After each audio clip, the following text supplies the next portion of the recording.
Hello बच्चों, welcome back to the channel.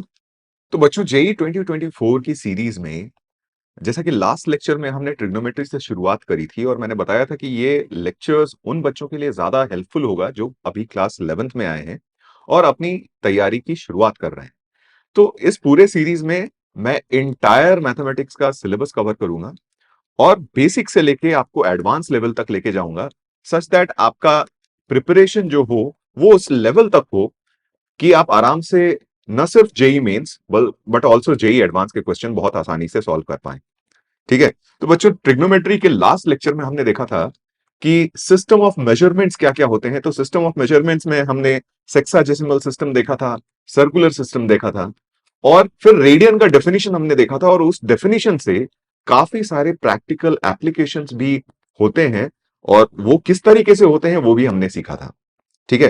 तो trigonometry के लेक्चर को और आगे बढ़ाते हुए बच्चों, आज हम बात करेंगे जिस कॉन्सेप्ट की, वो है अपना ट्रिग्नोमेट्रिक रेशियोज। तो देखिए, ट्रिग्नोमेट्रिक रेशियोज के बारे में हमने ऑलरेडी क्लास 10th में पढ़ा हुआ है, बट स्टिल एक रिफ्रेशर कर लेते हैं और फिर हम उसको आगे भी कंटिन्यू करेंगे। एज इन न्यू डेफिनेशंस हम लोग किस तरीके से ट्रिगो रेशियो के करते हैं वो भी सीखेंगे। ठीक है। तो बात करते हैं ट्रिग्नोमेट्रिक रेशियोज की। Trigonometric ratios.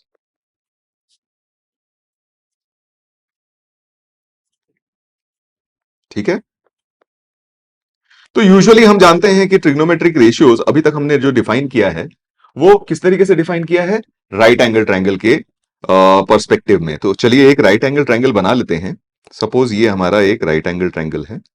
ठीक है। और ये हमारा एंगल है थीटा।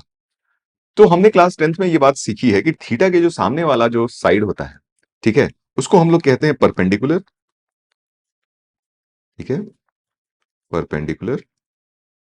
फिर ये वाले साइड को हम लोग कहते हैं बेस और ये हमारा हो जाता है हाइपोटेनस। ठीक है।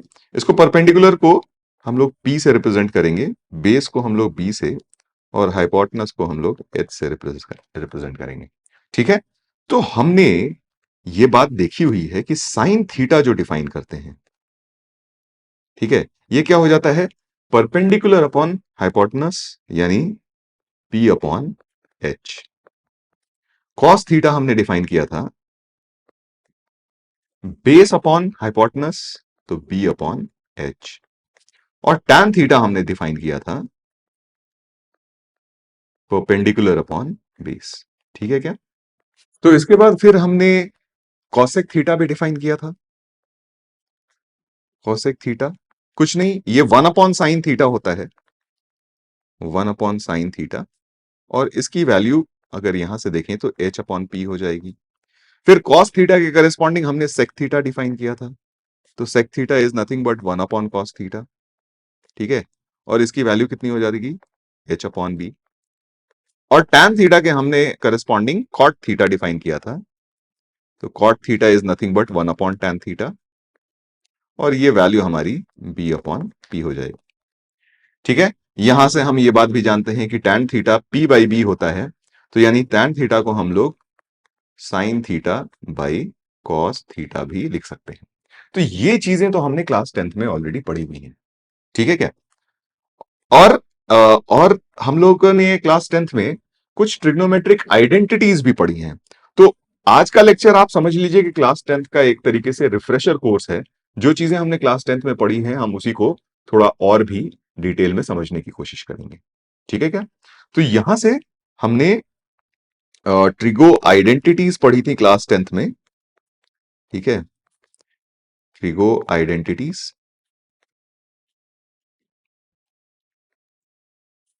तो बेसिक तीन ट्रिग्नोमेट्रिक आइडेंटिटीज होती हैं जो हमें पता होनी चाहिए।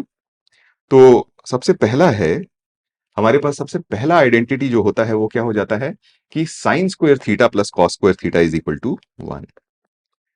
Sign square theta plus cos square theta is equal to 1। अब देखिए, इस आइडेंटिटी से ना हम कुछ इंपॉर्टेंट रिलेशंस भी डिराइव कर सकते हैं। क्या। तो हमें पता हो गया कि sine square theta plus cos square theta is equal to 1। तो हम यहां से ये भी लिख सकते हैं कि भाई साइन स्क्वायर थीटा को अगर हम कॉस स्क्वायर थीटा में रिप्रेजेंट करना चाहें तो वो ये हमारा हो जाएगा 1 माइनस कॉस स्क्वायर थीटा। और अगर ये देखें तो ये ए स्क्वायर माइनस बी स्क्वायर का फॉर्म है, तो इसको हम फैक्टराइज भी कर सकते हैं ए प्लस बी और ए माइनस बी में। तो ये फैक्टराइज हो जाएगा अपना 1 + cos theta into 1 - cos theta, है ना।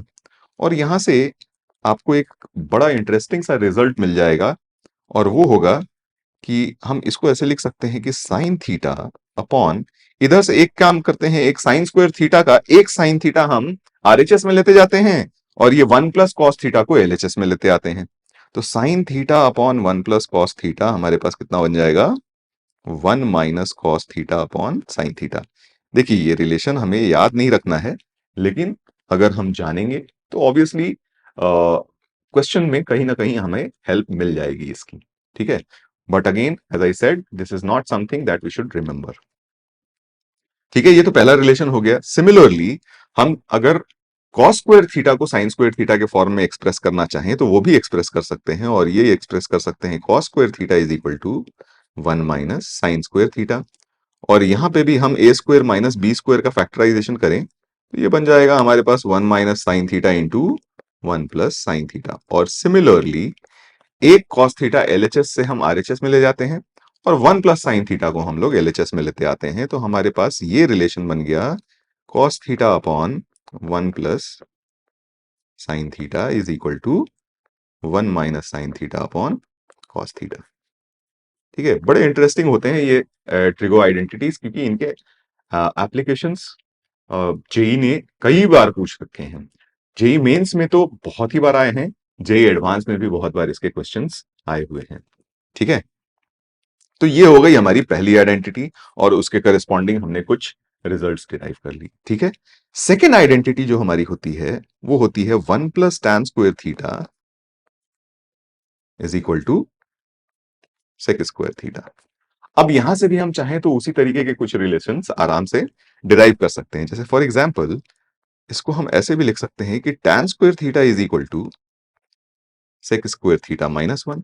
अब यहां भी ए स्क्वायर माइनस बी स्क्वायर का फॉर्म हम लोग बना सकते हैं, तो ये बन जाएगा आपका sec θ+1 इंटू sec θ - 1। और यहां पे हम एक tan थीटा को आरएचएस और sec θ+1 को एलएचएस में लेते आते हैं, तो हमारे पास एक रिलेशन बन जाएगा tan theta upon sec θ+1 is equal to sec θ - 1 upon tan theta, है ना। और दूसरा एक और रिलेशन हम यहां से डिराइव कर सकते हैं, और वो है कि अगर हम tan² थीटा को उस तरफ लेते जाएं तो हमारे पास रिलेशन हो जाएगा sec² theta minus tan² theta is equal to 1। और यहां से ना एक बहुत इंटरेस्टिंग रिलेशन आता है, और वो ये है कि इसको अगर हम फैक्टराइज करें तो ये sec θ minus tan theta into sec θ plus tan theta हो जाएगा, है ना। और इसकी वैल्यू 1 है, तो यानी हमारे पास जो रिजल्ट आया वो ये आया कि sec θ minus tan theta is nothing but reciprocal of sec θ plus tan theta, है ना। अगेन ये रिलेशन कई बार यूज में आ जाता है। और तीसरी आइडेंटिटी जो यहां पे होती है वो हमारी हो जाती है 1 + cot² theta is equal to cosec² theta. ठीक है, और अगर हम cot² थीटा को cosec² थीटा के टर्म्स में एक्सप्रेस करना चाहें तो वो इस तरीके से कर सकते हैं कि cot² theta is equal to cosec² theta minus 1। और यहां पे भी हम सेम वो काम कर सकते हैं जो हमने tan और sec के साथ किया था, यानी यहां पे हम लिख सकते हैं cot²थीटा is equal to cosec θ minus 1 into cosec θ+1। और अल्टीमेटली हम ये रिलेशन लिख सकते हैं कि cot theta upon cosec θ+1 is equal to cosec θ minus 1 upon cot theta.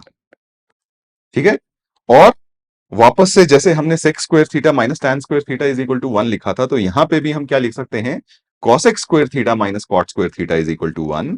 तो एक और रिलेशन हम लोग बना सकते हैं कि cosec² theta minus cot² theta is equal to 1। और यहां से भी अगर हम फैक्टराइज करें a² माइनस b² के फॉर्म में, तो ये फैक्टर बन जाएगा cosec θ minus cot theta into cosec theta plus cot theta is equal to 1। यानी यहां से हमने ये देखा कि cosec theta minus cot theta जो होता है वो reciprocal of cosec theta plus cot theta हो जाता है।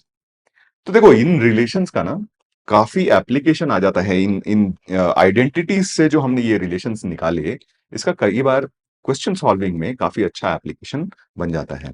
ठीक है, तो आइए अब इन कॉन्सेप्ट्स पे जो हमने पढ़ा, स्पेशली आइडेंटिटीज पे कुछ क्वेश्चंस करते हैं।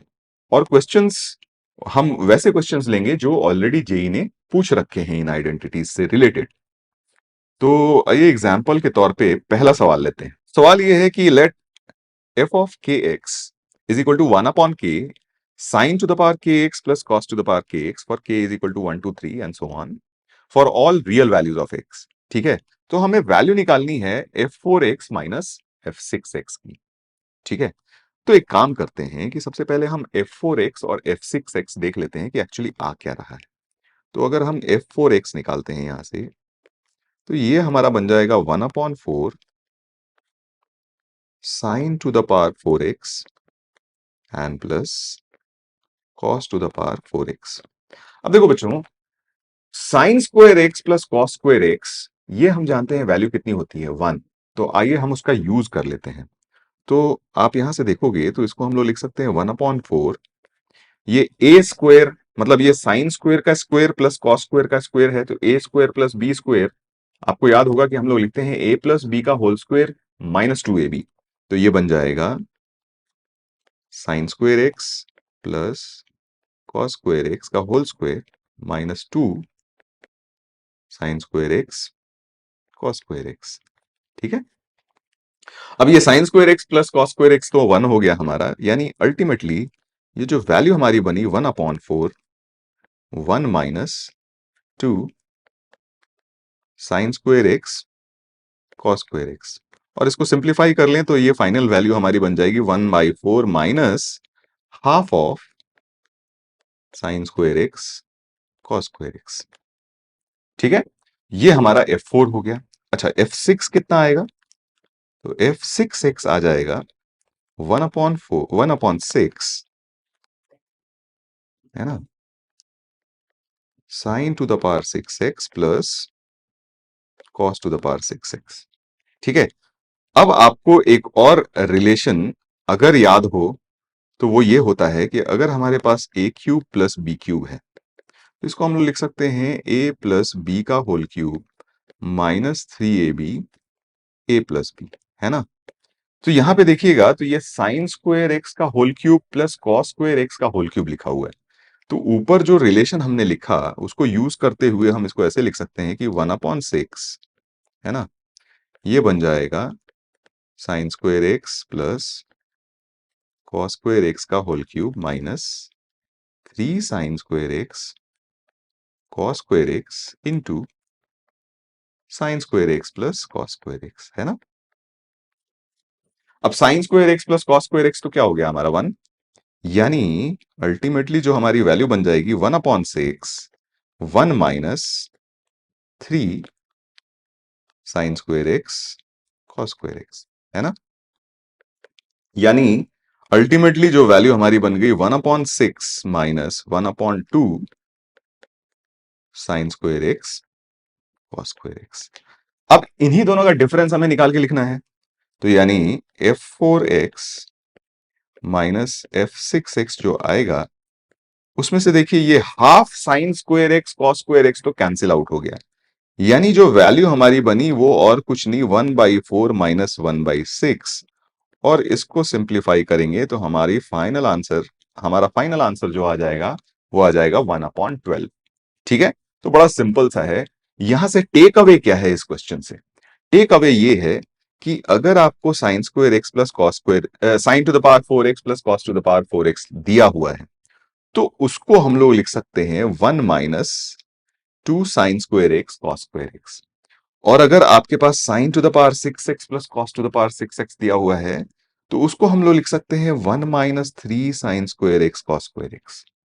ठीक है, तो यहां से आपका टेक अवे इस क्वेश्चन का ये निकलता है। ठीक है, तो आइए अब सेकेंड क्वेश्चन लेते हैं हम लोग। सो नेक्स्ट क्वेश्चन है हमारे पास, for any theta belonging to pi by 4 to pi by 2 the expression, तो आपके पास एक एक्सप्रेशन दिया हुआ है 3 times of sine theta minus cos theta to the power 4 plus 6 times of sine theta plus cos theta square and plus 4 times of sine to the power 6 theta. इसकी value simplify करके देखनी है और बतानी है कि ये इनमें से किस ऑप्शन से मैच करता है। ठीक है, देखिए एक तरीका इसमें होता है, कई बार हम लोग क्या करते हैं ना एग्जामिनेशन में, कई बार क्वेश्चन सॉल्व करने की जरूरत नहीं पड़ती है और हम कुछ वैल्यूज डाल के वेरीफाई कर सकते हैं।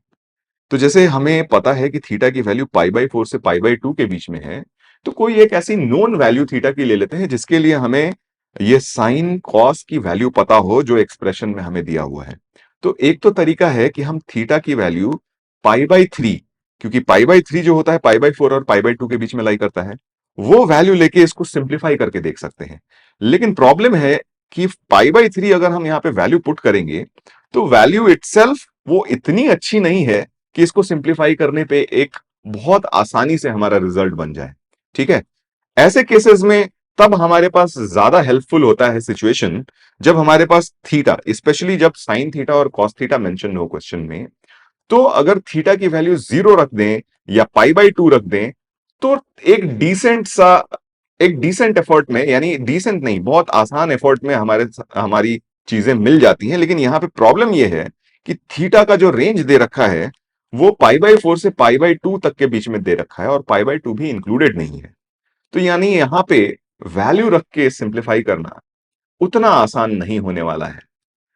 तो एक काम करते हैं कि हम पूरे एक्सप्रेशन को ही सिंप्लीफाई करते हैं और यहां पे भी हम वो बात यूज कर लेंगे कि sine square theta plus cos square theta की वैल्यू क्या होती है, 1 होती है ना। तो चलिए यहां पे हम अब सिंप्लीफाई करना शुरू करते हैं। तो let's start solving the question. तो पहला टर्म हमारे पास जो दिया हुआ है 3 times of sine theta minus cos theta whole square, ठीक है क्या।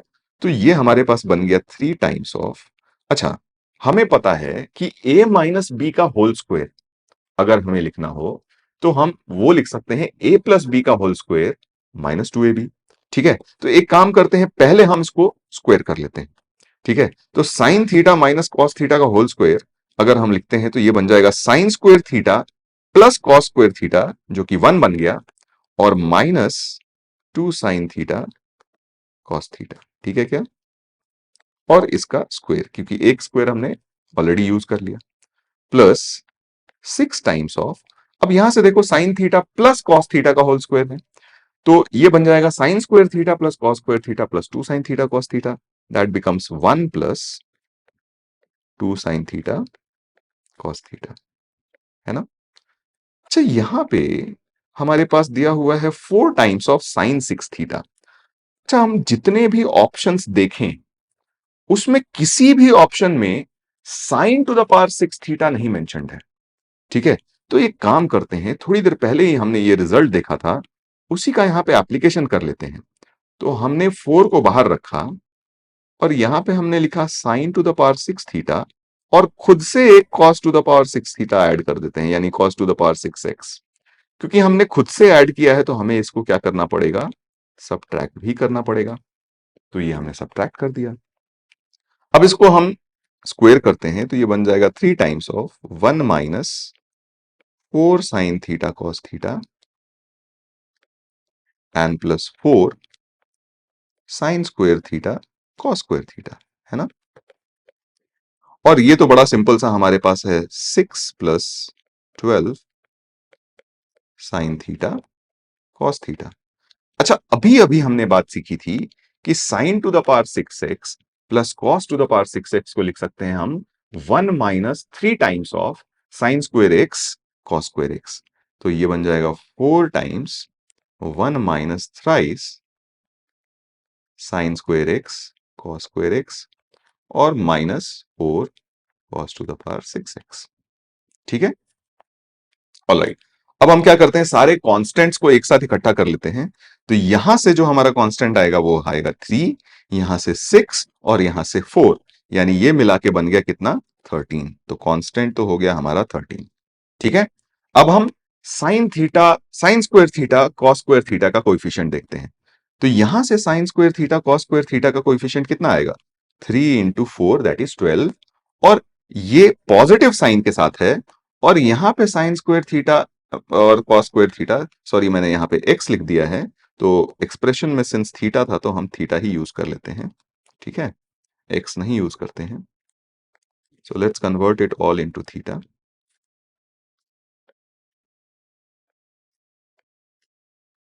ठीक है, तो यहां से देखिए कि ये sine square theta cos square theta का पॉजिटिव में 12 कोएफिशिएंट है, और यहां पे sign square theta cos square theta का नेगेटिव में 12 कोएफिशिएंट है, तो ये कैंसिल आउट हो गया।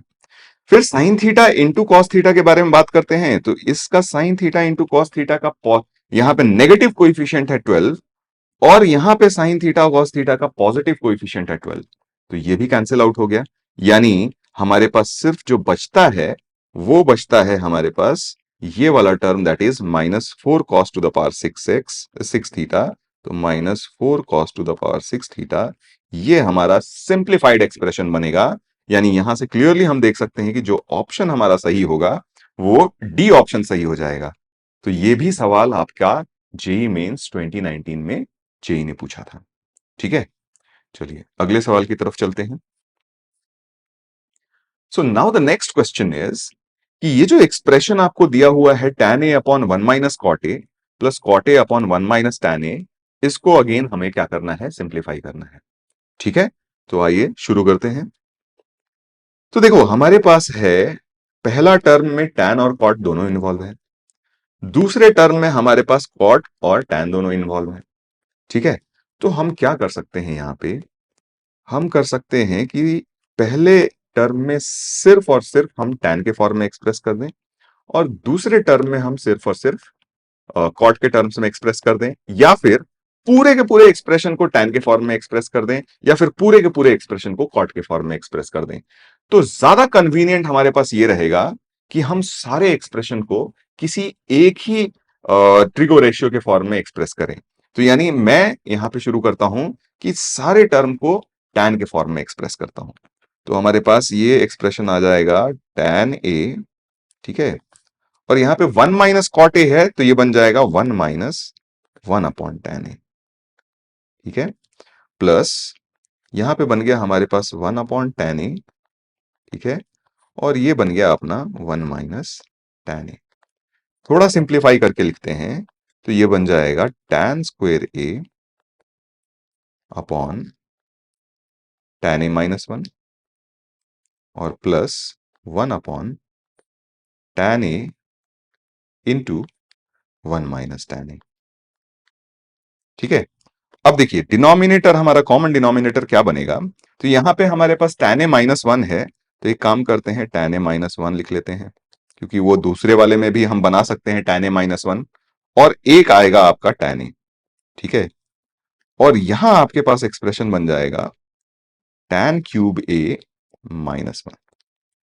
ठीक है, अब यहां पे वापस से देखिए ये a³ - b³ हो गया न्यूमरेटर में, तो इसको हम सिंप्लीफाई कर सकते हैं कैसे?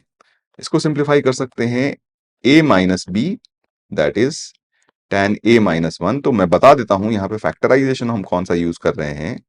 a³ - b³ को हम फैक्टराइज कर सकते हैं a - b into a² plus ab plus b² में। ठीक है, तो यहां पे हम फैक्टराइज करते हैं इसको tan a - 1 into tan² a plus tan a n plus 1, और अपॉन यहां पे आ गया आपके पास tan a into tan a - 1।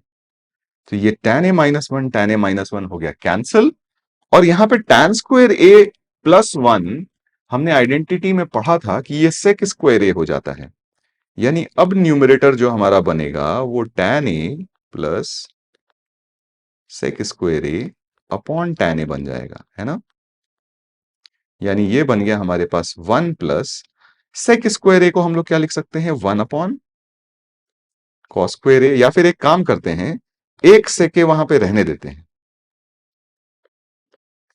ठीक है, या फिर आप sec² a ही रहने दीजिए, अपॉन tan a को हम लोग क्या लिख लेते हैं? Sign A upon cos A, यानी ये बन जाएगा आपका कॉस ए अपॉन साइन ए, है क्या? तो देखिए एक कॉस ए और एक सेक ए मिलके क्या बन जाएगा? 1। तो यानी आपके पास यहां पे बचेगा एक सेक ए और यहां पे आपके पास है 1 अपॉन साइन ए, तो ये बन गया कितना? कॉस ए के। तो ये आपका फाइनल आंसर बन जाएगा। यानी यहां से अगर हम कंपेयर करें कि सही आंसर हमारा कौन सा होना चाहिए, तो 1 प्लस सेके इंटू कॉसेके, यानी this option is going to be our correct option. ठीक है, चलिए नेक्स्ट क्वेश्चन देखते हैं। नेक्स्ट क्वेश्चन बड़ा इंटरेस्टिंग है। नेक्स्ट क्वेश्चन में हमारे पास दिया हुआ है कि भाई आपके पास sec theta plus tan theta is equal to 2 है। तो आपको सारे ट्रिग्नोमेट्रिक रेशियोज निकालने हैं। अब आपको देख के ये लगेगा कि ये तो ट्रिग्नोमेट्रिक इक्वेशन का सवाल है, क्योंकि यहां तो इक्वेशन सॉल्व करना है। नहीं, ये ट्रिग्नोमेट्रिक इक्वेशन का सवाल नहीं है, अभी भी ट्रिग्नोमेट्रिक रेशियो का सवाल है। ठीक है, सॉल्व कैसे करेंगे? तो यहां पे एक रिजल्ट हमने देखा था पहले, उसका बहुत अच्छा एप्लीकेशन आ जाएगा। वो कैसे? तो हम जानते हैं कि अगर sec theta plus tan theta की वैल्यू दी हुई है, तो हम sec theta minus tan theta की वैल्यू निकाल सकते हैं, क्योंकि ये दोनों आपस में एक दूसरे के रेसिप्रोकल होते हैं, है ना? तो sec theta minus tan theta is equal to 1 upon sec theta plus tan theta हो जाएगा, यानी ये वैल्यू आपकी बन गई 1/2। अब ये हो गया आपका पहला इक्वेशन, ये हो गया आपका दूसरा इक्वेशन, है क्या? तो यहां अगर इन दोनों इक्वेशन को हमने ऐड कर दिया, तो ऐड करोगे तो आपके पास बन जाएगा 2 सेक थीटा, और इधर 2 प्लस 1/2, क्योंकि टैन थीटा तो कैंसिल हो गया, तो 2 प्लस 1/2 इज नथिंग बट 5/2। तो यानी यहां से क्लियरली आपके पास सेक थीटा की वैल्यू बन गई 5/4। ठीक है, सेक थीटा की वैल्यू आ गई तो आप टैन थीटा की वैल्यू बहुत आसानी से निकाल सकते हो, क्योंकि हमें पता है कि tan theta is nothing but 2 minus sec theta. और जैसे ही ये वैल्यू हम यहां डालेंगे तो ये बन जाएगा हमारा कितना? 3/4। ठीक है, आपके पास सेक थीटा निकल चुका है, आपके पास टैन थीटा निकल चुका है। तो अब आपको निकालना है साइन थीटा कॉस थीटा। ठीक है, क्योंकि जैसे ही साइन थीटा कॉस थीटा अगर आप निकाल लोगे, तो कॉस थीटा तो यहीं से आपका क्लियर हो गया। इनफैक्ट यहीं से आप कॉस थीटा निकाल सकते हो। तो cos theta is nothing but 1 upon sec theta, ये आपका 4/5 हो जाएगा। ठीक है क्या? और टैन थीटा आपको पता है 3/4। तो tan theta into sec theta अगर आप करो, tan theta upon sec theta अगर आप करोगे, tan theta upon sec theta, तो ये हो गया आपका, टैन थीटा को हम लोग लिख सकते हैं sine theta by cos theta, और sec theta 1 upon sec theta आपका हो गया कॉस थीटा। तो यहां से ये कैंसिल, और आपको आपके साइन थीटा की वैल्यू मिल जाएगी। तो tan theta upon sec theta कितना होगा? टैन थीटा 3/4 है, सेक थीटा आपके पास 5/4 है, तो ये कितना बन जाएगा? 3/5। ठीक है, तो देयरफॉर आपके पास बन गया sine theta is equal to 3/5। अब आपके पास कॉस थीटा है, तो सेक थीटा आपको इनफैक्ट पहले से ही दिया हुआ है। साइन थीटा है तो आप कॉसेक थीटा निकाल सकते हो, टैन थीटा है तो आप कॉट थीटा निकाल सकते हो। अच्छा, यहां से एक और चीज हम देख सकते हैं कि सिंस हमें पता था कि कॉस थीटा की वैल्यू 4/5 है, ठीक है, तो हम एक साइन थीटा की भी वैल्यू निकाल सकते हैं इस रिलेशन से, क्योंकि हमें पता है कि sine square theta is equal to 1 minus cos square theta है। लेकिन यहां पे एक प्रॉब्लम में आप फंस सकते हो। क्या? यहां पे प्रॉब्लम में आप ये फंस सकते हो कि अगर आप साइन स्क्वायर थीटा की value 1 minus cos square theta जानते हो, तो साइन थीटा की जो पॉसिबल वैल्यू हो सकती थी, वो plus minus root over 1 minus cos square theta हो सकती थी। यानी आपके पास दो पॉसिबल वैल्यूज आ सकते थे। क्या?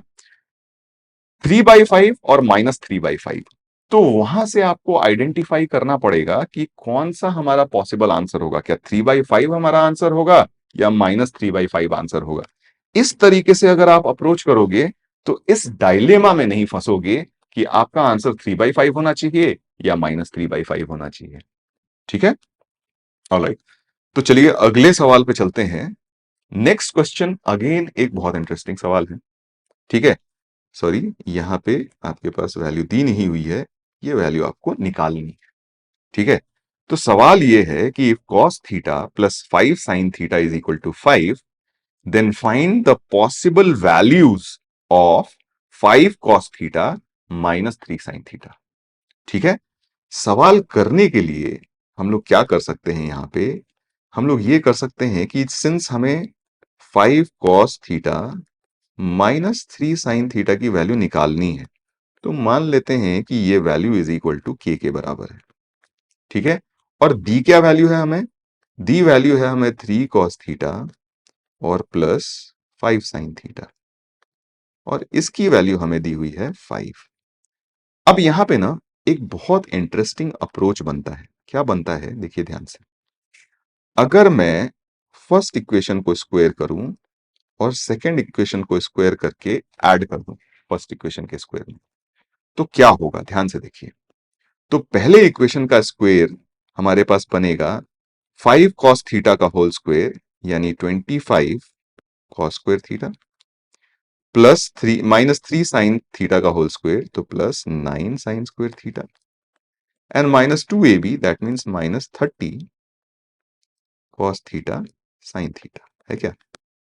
प्लस दूसरे इक्वेशन को अगर आप स्क्वायर करते हो तो आपके पास बनेगा 9 cos square theta plus 25 sin square theta and plus 30 sin theta cos theta is equal to, हमारे पास ये वैल्यू बन गई के स्क्वायर प्लस 25। अब देखो यहाँ पे ना बहुत एक इंटरेस्टिंग सिनेरियो बनेगा। क्या, तो ये दोनों वैल्यूज तो हो गई कैंसिल, और यहां से अगर आप देखो तो 25 cos square theta plus 25 sin square theta मिलके कितना हो गया, 25, प्लस यहां 9 sin square theta plus 9 cos square theta मिलके कितना हो गया, 9, और यहां आपके पास बचा के स्क्वायर प्लस 25।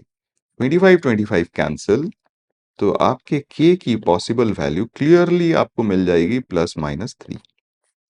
ठीक है, अब आप बोलोगे कि क्या इस तरह के किसी भी सवाल में हम ये मेथड अप्लाई कर सकते हैं क्या, तो नहीं, हर सवाल में हम लोग ये मेथड अप्लाई नहीं करेंगे। ये कहां पे हेल्पफुल होगा, ये मेथड तभी हेल्पफुल होता है जब यहां पे देखिए आपका cos थीटा का जो कोइफिशिएंट है, अगर यहां फर्स्ट इक्वेशन में cos थीटा का कोइफिशिएंट सेकंड इक्वेशन के sin थीटा के कोइफिशिएंट के बराबर है, और फर्स्ट इक्वेशन का sin थीटा का कोइफिशिएंट सेकंड इक्वेशन के cos थीटा के कोइफिशिएंट के बराबर है, तो ही ये स्क्वायर करके ऐड करने वाला मेथड आपके लिए फ्रूटफुल होगा। और स्पेशली यहां प्लस और यहां माइनस है, तो आपके पास ये वाला मेथड काफी फ्रूटफुल हो जाता है। क्यों, क्योंकि फिर आपका जो cos स्क्वायर थीटा का कोइफिशिएंट आएगा और sin स्क्वायर थीटा का कोइफिशिएंट आएगा, वो दोनों कोइफिशिएंट सेम आएंगे, तो यानी वो दोनों कोइफिशिएंट कॉमन होके आपके पास अंदर में बच जाएगा cos square theta plus sin square theta which is 1।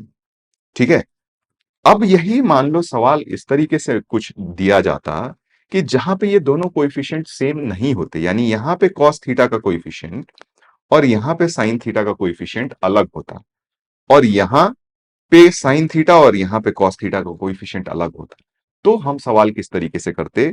तो जस्ट फॉर डेमोन्स्ट्रेशन पर्पस मैं एक रैंडम क्वेश्चन ले लेता हूं कि चलिए आपके पास a times of cos theta, या फिर कोई नंबर ही ले लेते हैं ना, हमारे पास मान लो cos theta plus 2 sin theta, है ना, इज इक्वल टू से 1 दिया हुआ है, या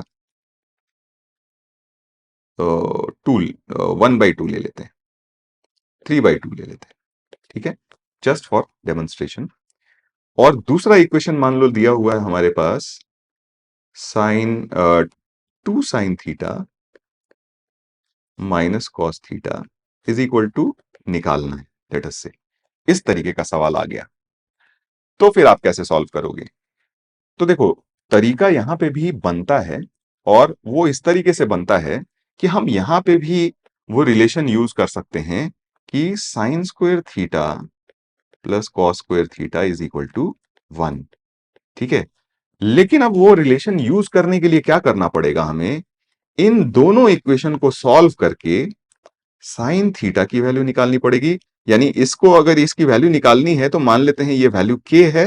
अब हमारे पास दो इक्वेशन बन गए, इक्वेशन 1 और इक्वेशन 2, इन दोनों को सॉल्व करके हम साइन थीटा की वैल्यू निकाल लेंगे और कॉस थीटा की वैल्यू निकाल लेंगे, तो दोनों वैल्यूज के फॉर्म में आएंगी, और हम क्या करेंगे, फिर ये वाला रिलेशन यूज करके sine square theta plus cos square theta is equal to 1 फिर हम के की वैल्यू निकाल सकते हैं। ठीक है, तो आपको इन दोनों क्वेश्चन फॉर्म्स में डिफरेंशिएट करना आना चाहिए। ये वाला मेथड कब यूज करेंगे और ये वाला मेथड कब यूज करेंगे। ध्यान से एक बार फिर से मैं रिपीट कर देता हूं। ये मेथड हम तब यूज करेंगे जब हमारे पास पहले इक्वेशन में कॉस थीटा और दूसरे इक्वेशन में साइन थीटा का कोएफिशिएंट सेम हो, और पहले इक्वेशन में साइन थीटा और दूसरे इक्वेशन में कॉस थीटा का एक कोएफिशिएंट सेम हो, तो हम ये वाला मेथड आसानी से यूज कर सकते हैं अगर यहां पे प्लस और यहां पे माइनस दिया हुआ है। यहां अगर मान लीजिए कॉस थीटा का कोएफिशिएंट इस साइन थीटा के कोएफिशिएंट से डिफरेंट है, यानी फर्स्ट इक्वेशन में कॉस थीटा का कोएफिशिएंट सेकंड इक्वेशन के साइन थीटा के कोएफिशिएंट के बराबर नहीं है, और फर्स्ट इक्वेशन में साइन थीटा का कोएफिशिएंट सेकंड इक्वेशन के कॉस थीटा के कोएफिशिएंट के बराबर नहीं है, तो इन दैट केस हम लोग क्या करते हैं, दोनों इक्वेशन को सॉल्व करके साइन थीटा की वैल्यू निकाल लेते हैं और कॉस थीटा की वैल्यू निकाल लेते हैं, और फाइनली हम जो रिजल्ट यूज करते हैं वो ये वाला रिजल्ट यूज कर लेते हैं कि sine square theta plus cos square theta is equal to 1। तो आपके पास के में एक क्वाड्रेटिक इक्वेशन आ जाएगा, और उस क्वाड्रेटिक इक्वेशन को सॉल्व करके हम लोग क्या कर सकते हैं, के की वैल्यू निकाल सकते हैं। हो सकता है कि इस क्वेश्चन को अगर आप सॉल्व करने जाएं तो के की बहुत कोई अच्छी दिखने वाली वैल्यू ना मिले, है ना, लेकिन डेमोन्स्ट्रेशन के लिए मैंने ऐसे रैंडम वैल्यूज ले लिए, बस ये बताने के लिए कि अगर आपके पास ऐसा क्वेश्चन आता है तो उसको सॉल्व कैसे करेंगे। एग्जामिनेशन में अगर ये सवाल आएगा तो ये वैल्यूज कुछ इस तरीके से सेट करके दी हुई रहेंगी सच दैट आपको क्वेश्चन सॉल्व करने में डिफिकल्टी नहीं होगी, क्योंकि उस समय आपके पास एक डिसेंट इनफ वैल्यू आ जाएगी। ठीक है, तो बच्चों आज का लेक्चर ये रहा जहां पे हमने एक तरीके से अपने क्लास 10th का सॉर्ट ऑफ रिफ्रेशर किया है कि ट्रिगो आइडेंटिटीज अगर आपके पास होंगी तो उसको हम किस तरीके से यूज करते हैं और उसके क्वेश्चंस जेई के एग्जामिनेशन में किस तरीके से आते हैं। ठीक है, तो बच्चों आज का लेक्चर हम लोग इतना ही रखते हैं। इस लेक्चर को फिर नेक्स्ट लेक्चर में हम आगे कंटिन्यू करेंगे, जहां पे हम साइन थीटा कॉस थीटा के कुछ अलग तरीके से डेफिनेशंस देखेंगे। ठीक है, और फिर हम अपने अलाइड एंगल्स वगैरह के बारे में भी सीखना शुरू करेंगे, यानी हमारा नेक्स्ट लेक्चर ऑनवर्ड्स जो होगा वो एक्चुअली ट्रिग्नोमेट्री का एक बहुत इंपॉर्टेंट फेज शुरू होगा, जहां से मेजॉरिटी सवाल आपको जेई पूछता है। ठीक है, तो बच्चों thank you so much for being on the channel, thank you so much for watching these videos, और अगर आपको किसी भी तरीके से इसमें हेल्प मिल रही है तो आप प्लीज इस चैनल को अपने दोस्तों के बीच में जरूर प्रमोट कीजिए। मैं बस यही चाहता हूं कि अगर एक बच्चा सिर्फ एक बच्चे को इस चैनल के बारे में बताएगा तो भी हम लोग काफी सारे बच्चों को इससे हेल्प कर सकते हैं। और जैसा कि मैंने बताया है कि टेलीग्राम चैनल का लिंक मैं डिस्क्रिप्शन में डाल दूंगा, तो वहां पे आपको हर लेक्चर के करस्पॉन्डिंग आपको अपना होमवर्क शीट मिल जाएगा, ताकि जो चीजें आप यहां लेक्चर में सीखें समझें उसको वापस से अप्लाई करके होमवर्क शीट जरूर करें। ठीक है, तो मिलते हैं नेक्स्ट लेक्चर में, तब तक के लिए keep working hard, be positive and be confident. Thank you.